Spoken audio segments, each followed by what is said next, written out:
One of the lines I keep returning to in Living Under the Sun is this: "The world is readable, but not ownable." That sentence caught my attention because it seems to describe something we experience almost every day. We live in a world that can genuinely be understood. We notice patterns. We learn how things work. We read situations, people, books, landscapes, and our own experience. We build maps, theories, and explanations. And some of those explanations are true. But then the person surprises us. The theory reaches its limit. The future refuses to cooperate. The thing we thought we understood reveals another layer. So I condense the tension like this: the world gives itself to understanding, but it does not give itself to possession. The world is readable, but not ownable. I'm here to unpack that. Let's begin with readable. When I say the world is readable, I do not mean everything is obvious. I do not mean every event arrives with an explanation attached to it. And I definitely do not mean suffering is easy to interpret. I mean something more basic. Reality has structure. Things are not simply whatever we want them to be. A tree has a nature, a body has limits, an action has consequences. A person is not an object. Words can tell the truth, and words can distort it. We discover these things because reality pushes back against our imagination. I can imagine that gravity does not apply to me. Reality does not adjust itself to my confidence. I can tell myself that I can neglect my body forever. Eventually, my body answers. I can tell myself that a relationship is healthy while refusing to listen, apologize, or change. Eventually, the relationship reveals what my story was hiding. That resistance is part of what makes the world readable. Reality is not merely a blank screen onto which we project meaning. It has a grain. It has patterns, forms, limits, and relationships that are there before we fully understand them. Experience is first for us because experience is how the world first reaches us. We see, we hear, we remember, we suffer, we enjoy, we encounter other people. We begin inside life, not outside it. But experience is responding to something. The world is already there. The person in front of me is already more than my opinion of them. The stars were moving before anyone calculated their movement. The body was ordered before medicine learned to name its systems. So experience is our doorway. Reality is what the doorway opens onto.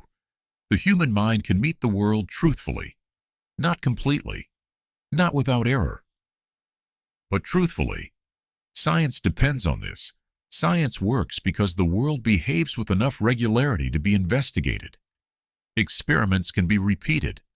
Measurements can be compared. Patterns can be discovered. A theory can be wrong because reality is not produced by the theory. The world gets a vote. That is a beautiful thing. It means we do not simply invent order. We discover an order that exceeds us. But readability is not limited to science. We read a face. We hear strain in someone's voice. We recognize when a room becomes tense. We read history, poetry, and our own motives. We encounter beauty and sense that it is not exhausted by a chemical description of the brain. We encounter cruelty and know that something more serious has happened than a rearrangement of matter. The world can be measured. It can be interpreted.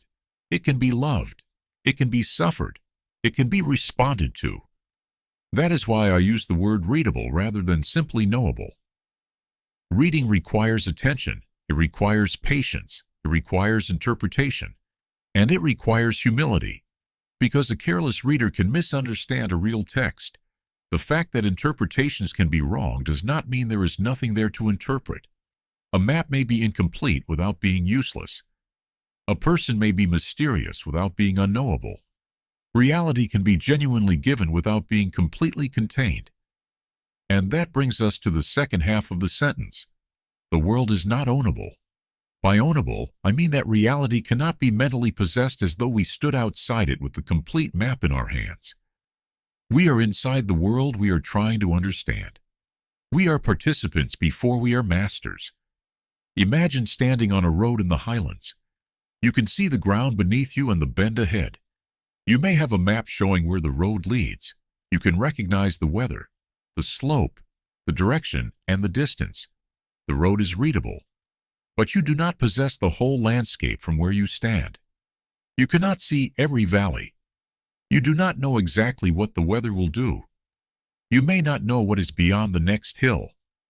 Your perspective is real, but it is located. It comes from somewhere. That is what it means to live under the sun. We live from within the landscape. We do not look down on the whole from nowhere. The problem begins when we mistake a real perspective for total possession. We learn something true and quietly turn it into everything. We build a useful model and start treating the model as though it were the whole of reality. We understand one part of a person and begin acting as though we own their identity. We discover a pattern in history and assume the future must obey it. We develop a theology and begin speaking as though the source of reality now fits inside our vocabulary. This is not an argument against knowledge. It is an argument against transforming knowledge into mastery. A model can be true, but the order is deeper than the model. A map can guide us, but the map is not the territory. A name can reveal something, but a name does not contain the person. That distinction matters because human beings do not only want to understand. We want control. We want guarantees. We want the right action to produce the outcome we selected. We want love without vulnerability, work without frustration, wisdom without uncertainty, life without death. We want reality to become readable on our terms, and then remain where we put it. But life keeps refusing. People change. Bodies age. Plans fail. Good work is sometimes ignored. Bad people sometimes succeed. The wise can suffer. The foolish can prosper. The world is ordered, but its order does not always become transparent from our position inside it. Ecclesiastes gives us a useful image for this. Hevel, breath, vapor, mist, something real, but impossible to close your hand around. Vapor is not nothing. It can be seen, it can be felt, it can be present, but it cannot be secured as permanent gain. Life is often like that. Joy is real, but it passes. Work matters, but we do not control its final legacy. Love is real, but loving someone does not make them invulnerable. Wisdom is valuable, but wisdom does not give us sovereignty over time and chance. The goods of life remain good. They simply refuse to become ultimate possessions. So the world being unownable does not make the world meaningless. It changes the posture with which we approach it.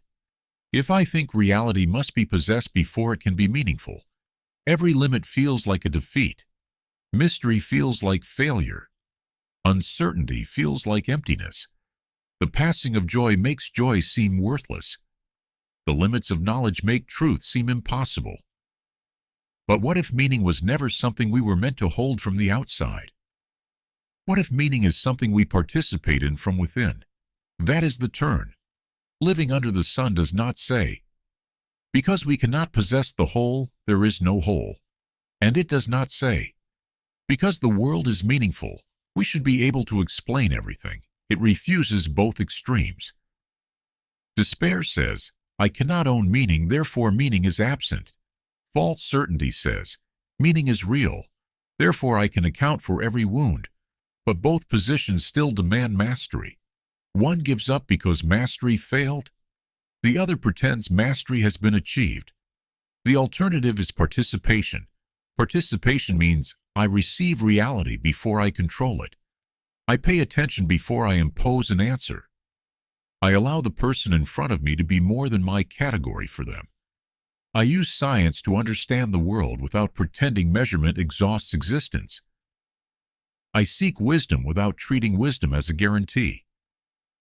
I tell the truth about suffering without forcing suffering into a neat explanation. I enjoy what is given without demanding that the gift become permanent. This does not produce passivity. It produces a more responsible form of action. If the world were unreadable, action would be blind. If the world were ownable, action would become control. But if the world is readable and not ownable, action becomes responsive. We learn. We discern. We choose. We correct the map. We act under partial sight. We accept that outcomes are not entirely ours. And then we keep paying attention. Think about a relationship. To love someone well, I must be able to read them. I need to listen to their words, notice their actions, and remember their history. But the moment I think I own them, love begins to collapse. The person becomes a possession. Their freedom feels like a threat. Their mystery becomes an inconvenience. Healthy love depends on both sides of the sentence. The person is readable, but not ownable. The same is true of the world. We can know more. We should know more. We should study carefully, think clearly, and correct error. Humility is not pretending that nothing can be known. Humility is allowing what we know to remain answerable to what is real. It is remembering that reality is always greater than my current account of it.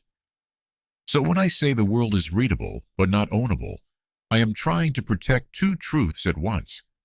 The first truth is that meaning is real. Reality is not structureless chaos. Knowledge is possible. Truth matters. The world can address the mind. The second truth is that human beings are finite. Our maps are partial. Our models are revisable. Our control is limited. The whole does not fit inside our hands. Lose the first truth, and we fall into meaninglessness. Lose the second, and we fall into arrogance. Living under the sun tries to remain between them. The world is meaningful enough to read, mysterious enough to humble us, ordered enough to guide action, given enough to receive, and greater than anything we can possess. So the practical question is not, how do I finally make reality fit inside my map? The practical question is, how do I become the kind of person who can read reality truthfully without trying to own it? That requires attention, patience, courage, repentance when the map is wrong, wonder when the world exceeds expectation, lament when suffering exceeds explanation, gratitude when goodness arrives as gift, and faithfulness when the path is visible, but the whole journey is not. The world is given. The map is partial. The path is walked. The world is readable, but not ownable. And perhaps wisdom begins when we stop demanding possession of the whole and learn how to participate truthfully in the part of reality that has actually been given to us.